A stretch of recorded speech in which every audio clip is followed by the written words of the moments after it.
The Buddha's brutal truth: sorrow always comes from love. There's a story in the canon of a man who's lost his son, his very young son.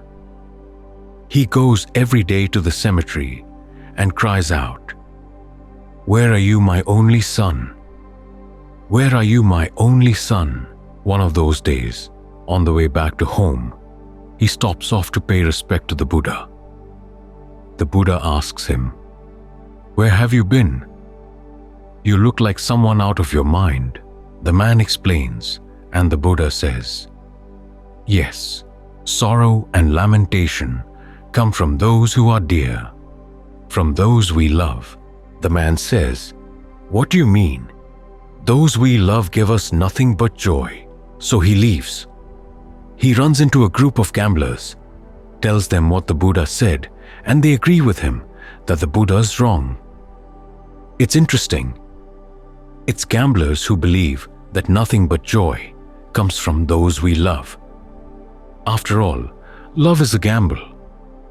Every time you have a child, you have no idea what that child's background is, where it's coming from, what your karmic connection is with that child.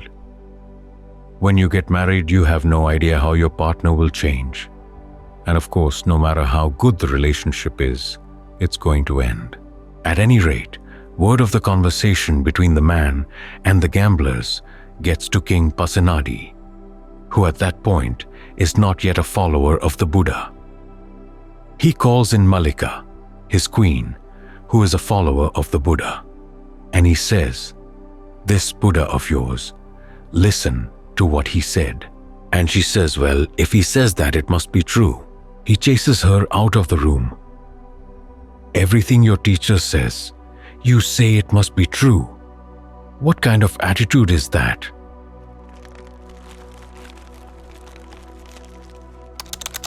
So she sends a messenger to the Buddha to ask him what he meant.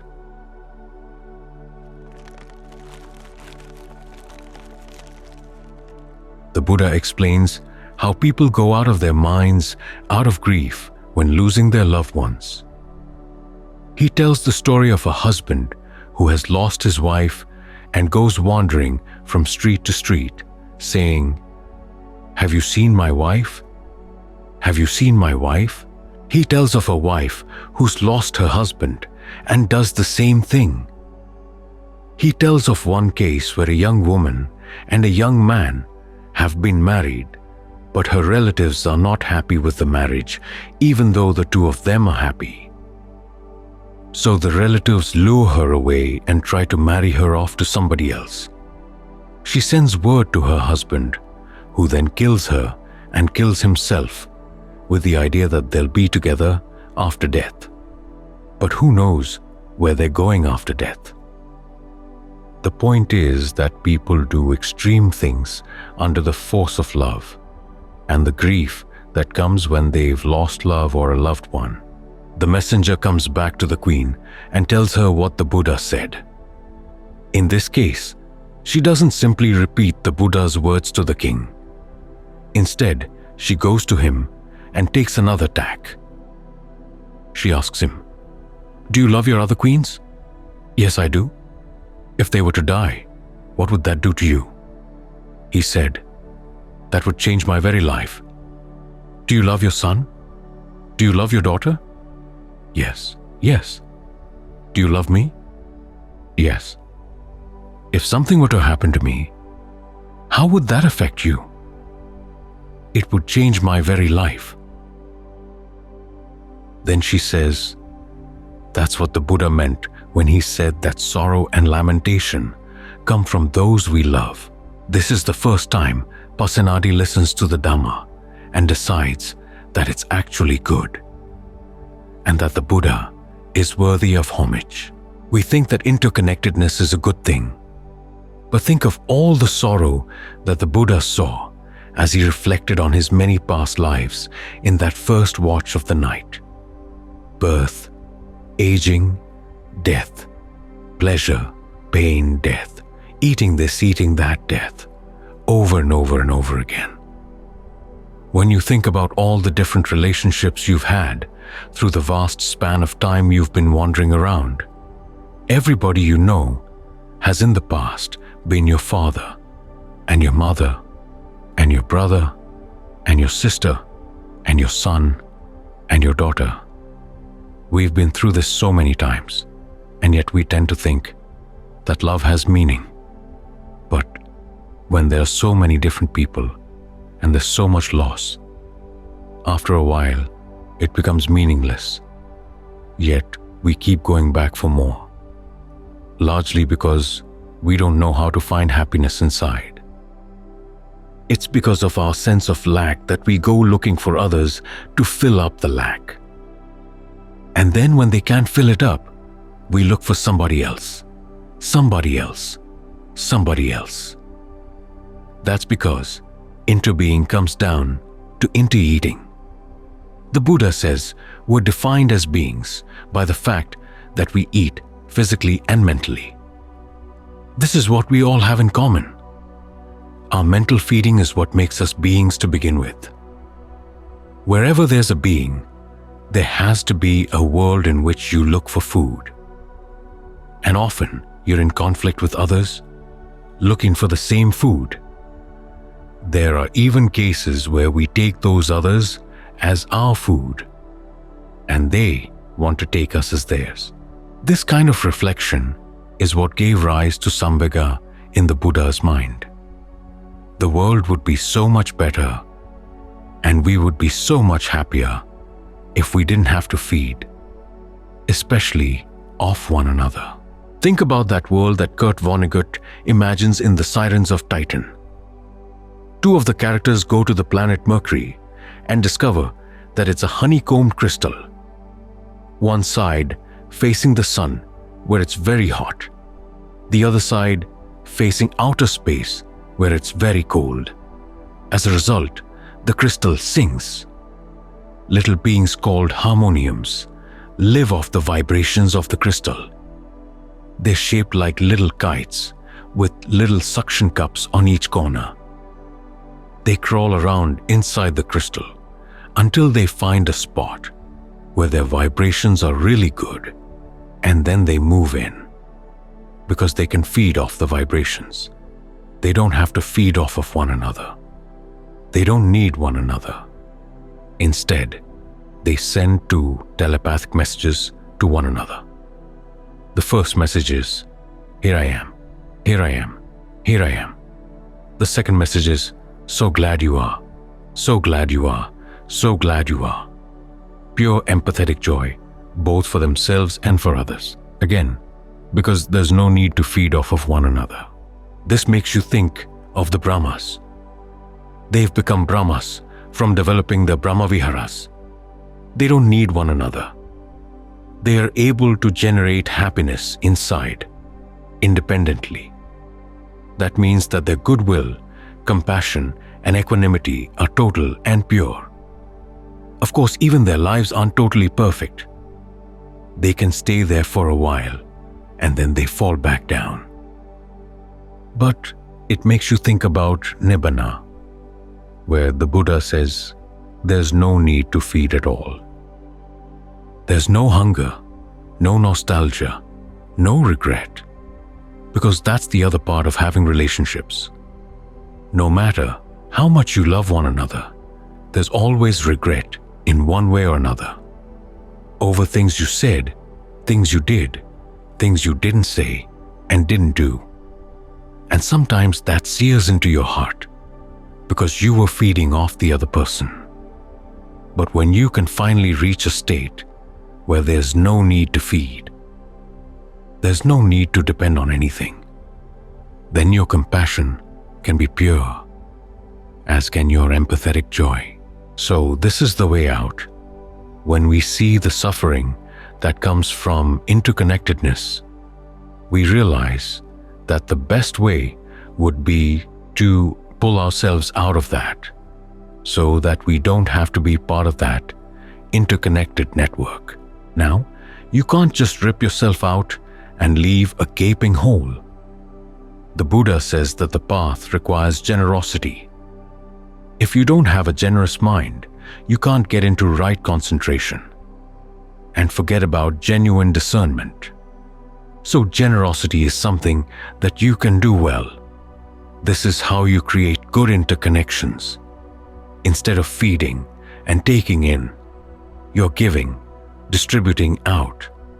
It's the opposite, the same with the precepts. There are some grubby ways you can feed, but you decide, no, that's beneath me.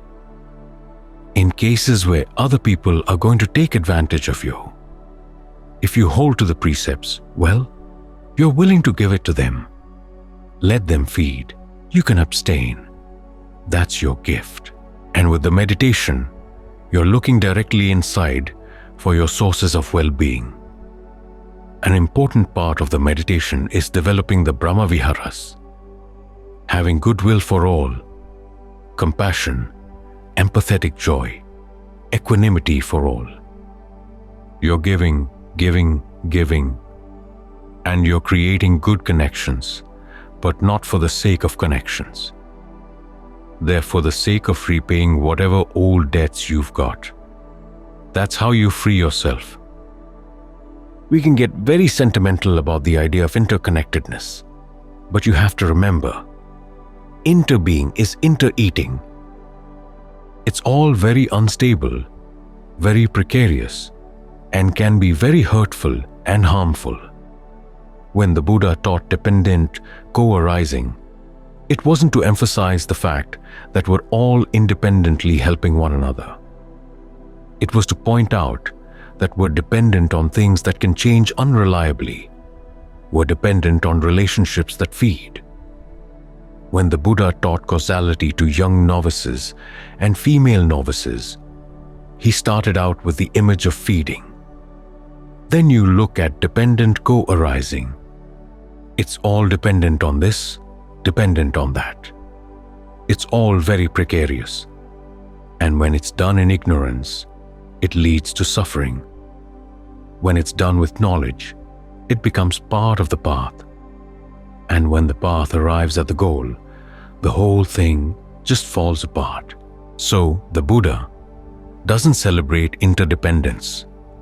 He does celebrate the fact that you can choose to be interdependent in a skillful way through your actions, through your thoughts, your words and deeds.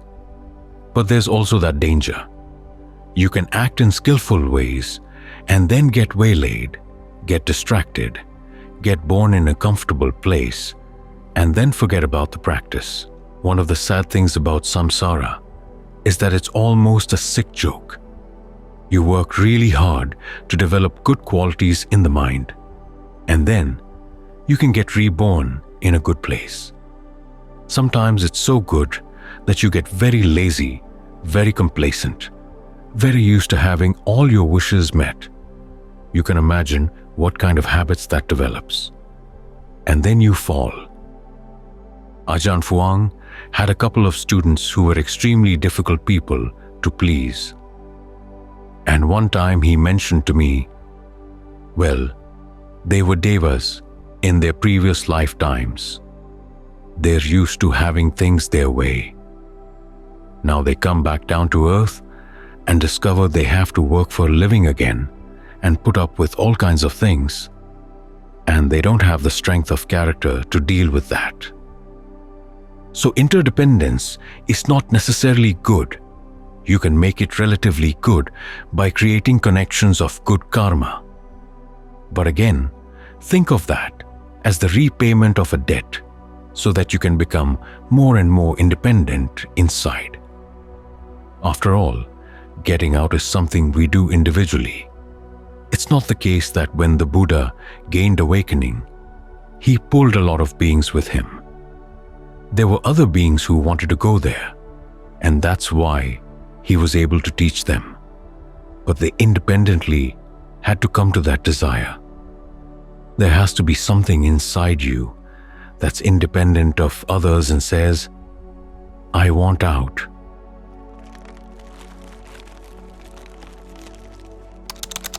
This may sound selfish, but think of samsara as an addiction.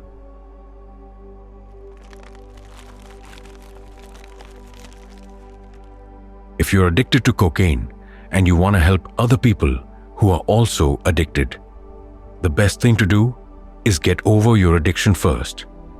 And then you're in a position to help. You know the difficulties involved.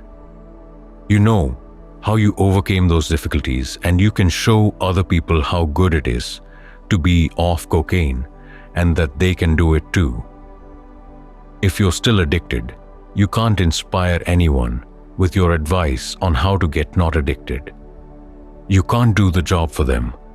But if you can get over your addiction, you can be a good example to show that it is possible. That's the best we can do for one another. We interconnect through our choices. So make good choices, realizing that the best choices are the ones where you work on developing your own independent sources of happiness inside, so that you don't need to depend on others. You don't need to lean on them. You don't need to feed off of them. And you don't need to suffer and cause the suffering that comes when you make your happiness depend on others. When you're dependent, you're creating suffering not only for yourself, but also for the people around you. When you learn how to be independent, you're not creating any suffering and you're not leaning on others. That's when your goodwill can be pure. Your compassion, your empathetic joy, your equanimity can all be pure. They can be all around and universal because you yourself are free.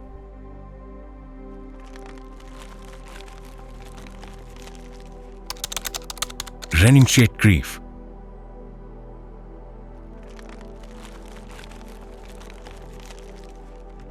There's a passage where the Buddha divides emotions into two sorts. There are household emotions and renunciate emotions. Household emotions are ordinary joy, sorrow, and equanimity. When you get sights, sounds, smells, tastes, tactile sensations, or ideas that you like, that's householder joy. Household sorrow is when you get things through the eyes, ears, nose, tongue, body, and mind that you don't like. As for equanimity, it's when the mind is equanimous in the face of sights, sounds, smells, tastes, and tactile sensations and ideas. As for renunciate emotions, renunciate sorrow is when you realize there is a goal, but you haven't reached it yet. It is possible to put an end to suffering. People have done it, but you're not there. Renunciate joy is the joy you feel on reaching the goal, and renunciate equanimity is the equanimity that you feel when you have tasted that joy.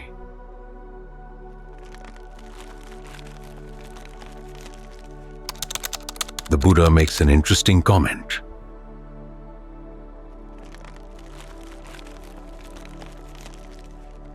He says that when you're suffering from householder sorrow or householder grief, you don't want to try to replace it with householder joy, because those two just keep going back and forth, back and forth.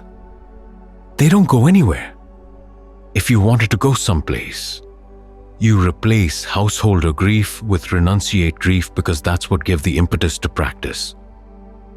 It all sounds very abstract. But think about grief.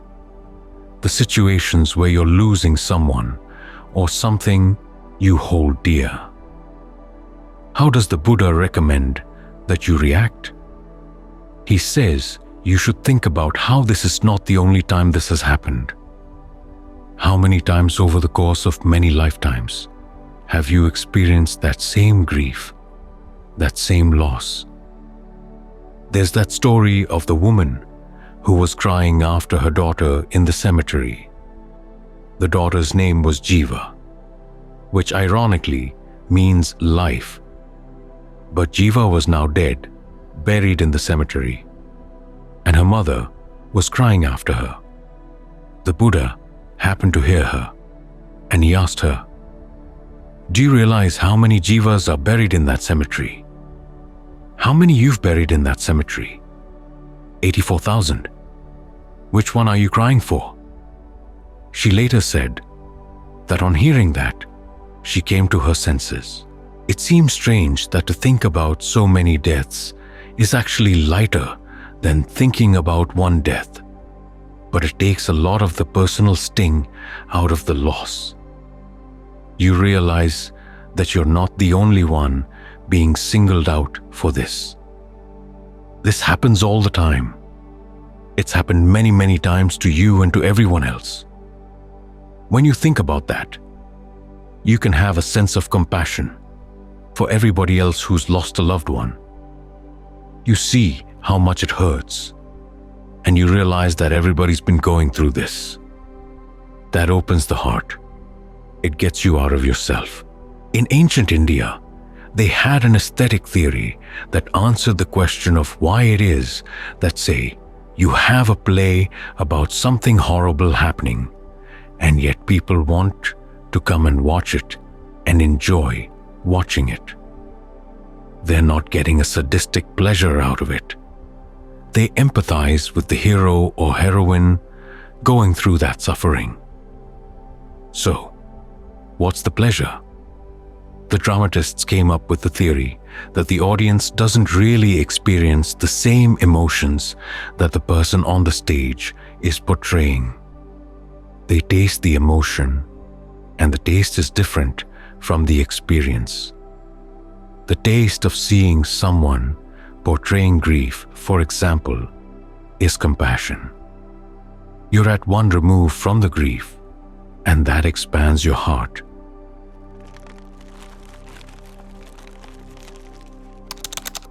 So allow yourself to think in those larger terms.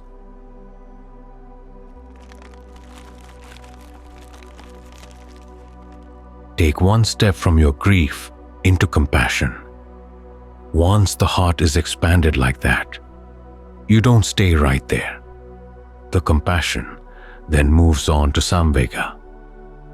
You realize how this is just going to keep going on if you don't do something about it. The idea of having to go through this again and again and again gets oppressive. So the focus is back on you, but in a new way. What are you going to do now? The proper response to samvega is pasada, the conviction that there's got to be a way out. That's why there are those 5 reflections that we chant so often.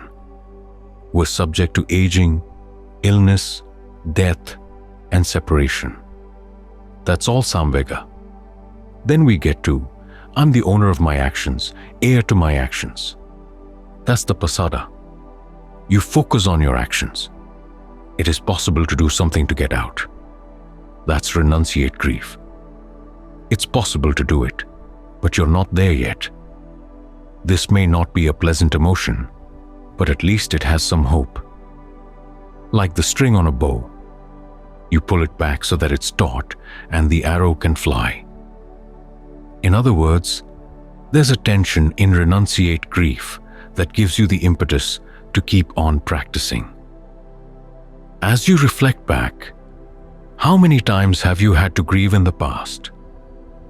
The emotion of compassion does get you out of the grief a little bit, but it doesn't solve the problem because you're back with your own feelings again. Still, you've come back with a different perspective.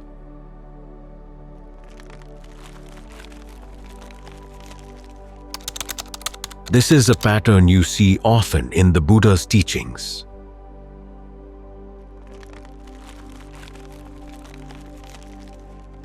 Think about the knowledges he gained on the night of his awakening. The first knowledge was about himself in all the lifetimes he'd been through, all the different pleasures and pains, what he ate, what he looked like, and how he died. Then he came back again. More pleasures and more pains over and over again, more eating, more dying. But it was all about him. In the second knowledge, though, he took a wider perspective and realized that this wasn't just him. everybody was going through this. People going up, going down, going up, and then going down again, going down, and coming back up again. Seeing that gave him a strong sense of samvega. He talks about this in many of his similes, where he asked the monks, which is greater, the water in all the oceans, or the tears you've shed, going through these many lifetimes? It's the tears you've shed. So that gave him the impetus to want to get out. That's what the third knowledge was all about. How do you get out? Well, you go back into your mind to see what in the mind is the basis for all this birth and death. What's the foundation? As we keep coming back to birth, we suffer from these things. We come back for more, largely because we get focused on the pleasures.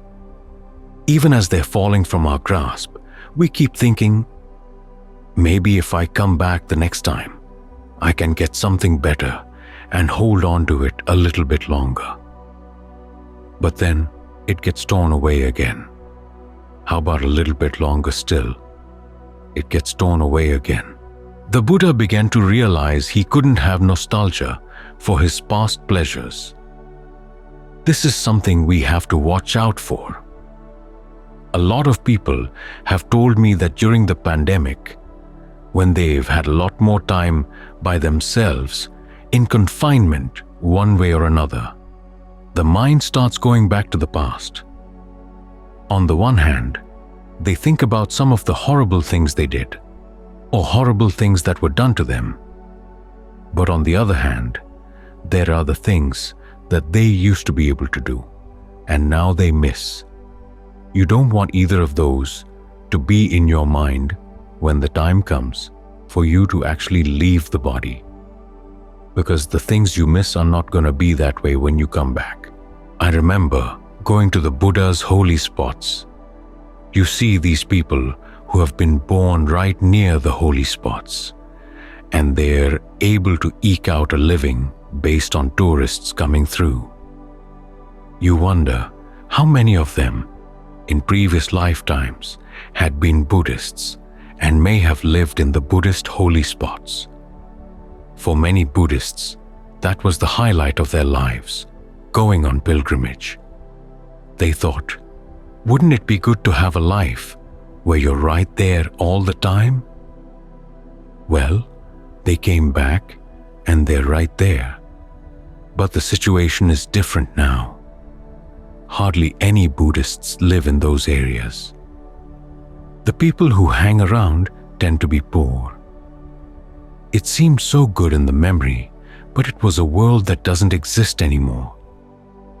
So you've really got to train the mind, because otherwise it's just going to keep trying to find the pleasure it thought it might have had, could have had, or just missed.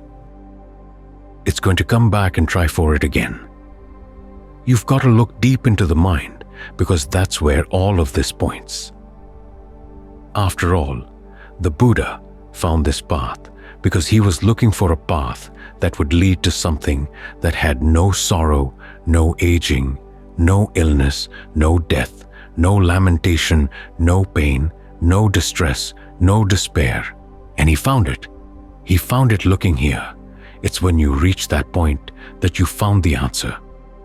The question is, do we have to keep on suffering? The Buddha says, you get there. And the answer is no. There is a way out. So even though the realization you're not there yet is painful, it's pain with a purpose. So many other pains in life have no purpose at all. They go nowhere. They just weigh you down, weigh you down, weigh you down. You ask what was accomplished by all that pain. Nothing. Then why?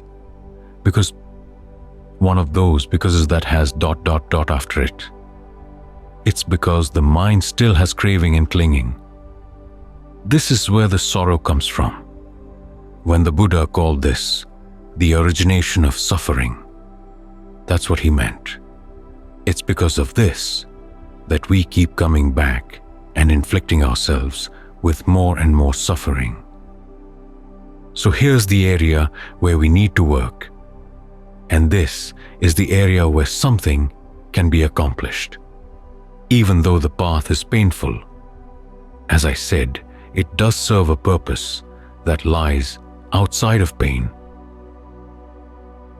So when you're suffering from household grief, remember, the Buddha's cure was renunciate grief, because renunciate grief doesn't stay there. It moves on to renunciate joy and renunciate equanimity. It's a path we all can follow by enlarging our minds, enlarging our perspective on our grief, and then getting back to work.